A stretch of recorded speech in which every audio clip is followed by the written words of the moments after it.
Walang kasinungalingan, serbisyong totoo lang. Saksihan!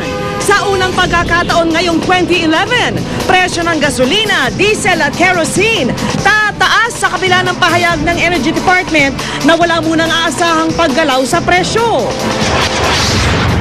Pagkuha ng mga babaeng bus driver, solusyon daw ng MMDA para maiwasan ang mga aksidente sa kalsada. Reaksyon ng mga lalaking driver at bus operator, alamin. Isang barangay sa San Juan, pinaghahandaan na ang posibleng demolisyon sa kanilang lugar. Social networking site na Facebook, magsasara na raw sa Marso? Ano kaya ang masasabi ng mga Facebook user? Ilang binatilyo't dalagitang may sakit at kapansanan, natupad ang hiling na makasakay ng eroplano. At international singing sensation Charisse, kailan nga ba uli mapapanood sa TV hit series na Glee?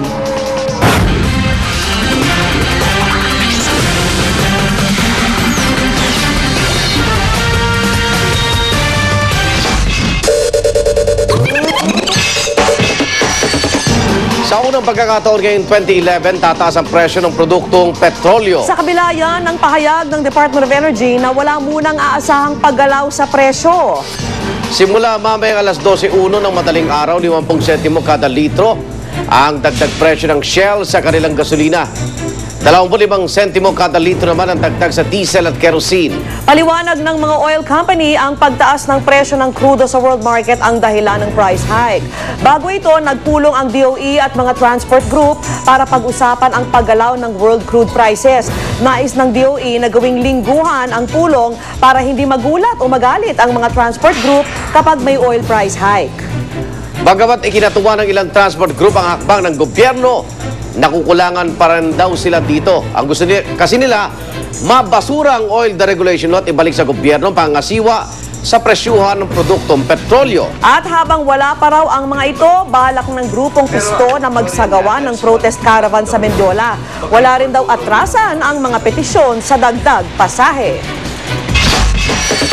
Palitan ng mga babaeng bus driver, ang mga lalaking bus driver. Yan naman ang naisip na solusyon ng MMDA para maiwasan daw ang mga aksidenteng kinakasangkutan ng mga pampasaherong bus. Ano naman kaya masasabi ng mga operator at maging ng mga mamang bus driver? Saksi si Steve Dailisan. Agresibo sa pagmamaneho. Yan ang tingin sa mga lalaking bus driver sa Metro Manila. Animoy mga hari ng kalsada.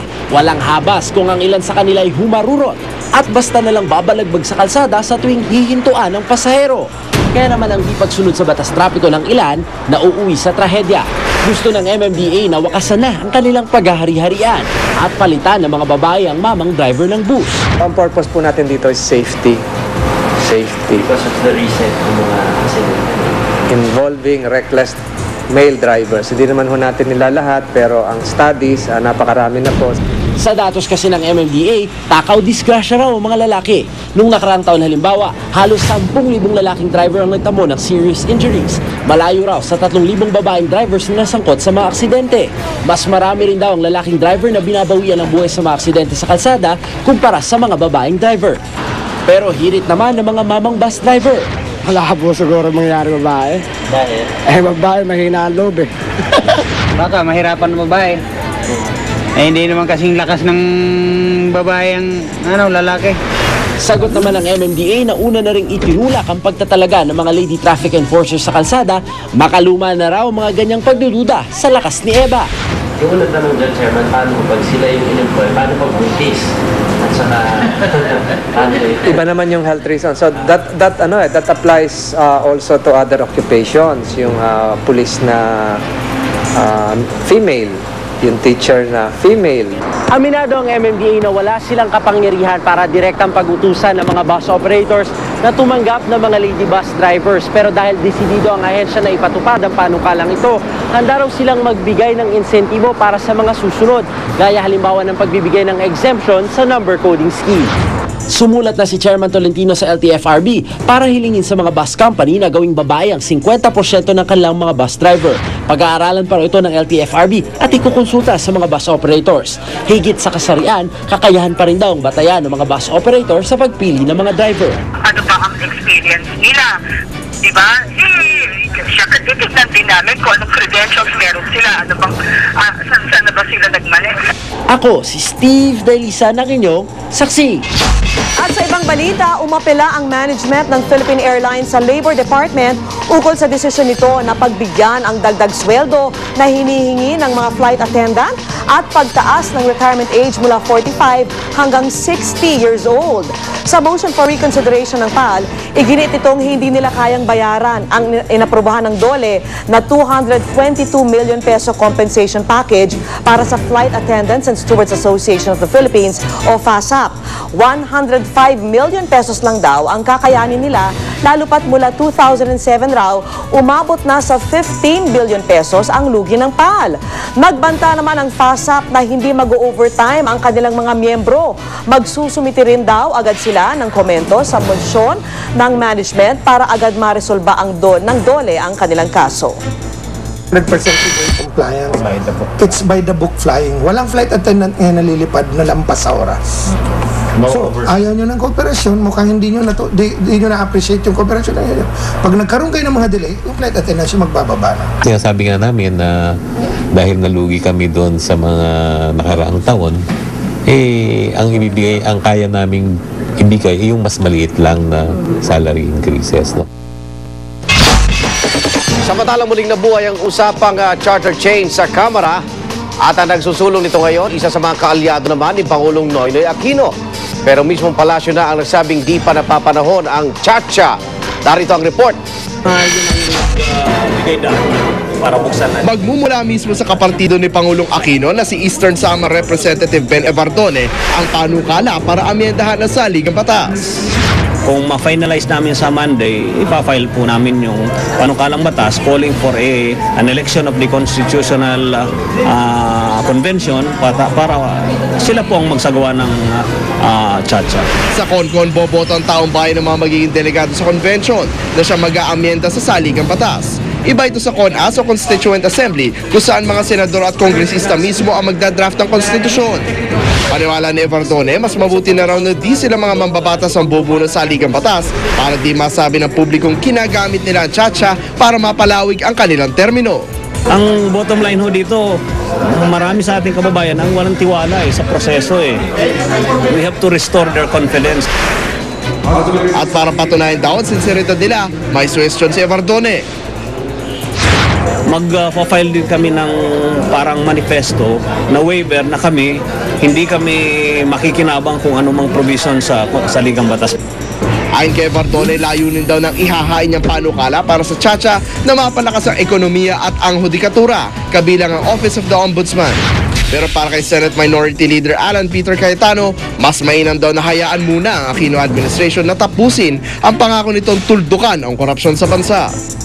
Nanawagan din si Cayetano sa Kamara na atupagin na lang ang iba pang panukalang batas para sa ekonomiya, pati na raw ang Freedom of Information Bill. Ayon naman mismo sa palasyo, di pa raw talaga napapanahon ang chacha.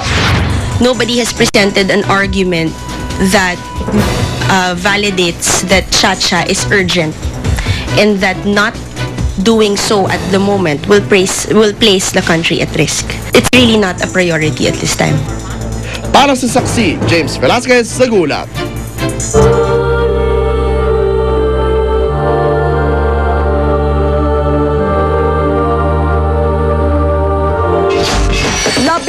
Oras ang itinagal ng prosesyon ng itim na Nazareno mula sa Quirino Grandstand papunta sa simbahan ng Quiapo kahapon.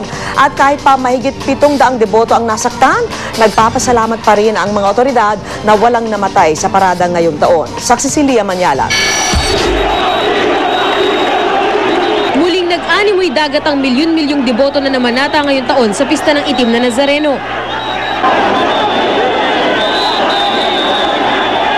Mapababae o lalaki, nakipagsiksikan, nakipag-agawan ng lubid at nakipagbalyahan, makahalik lang, makadampi o kahit nga makalapit lang sa Poong Nazareno.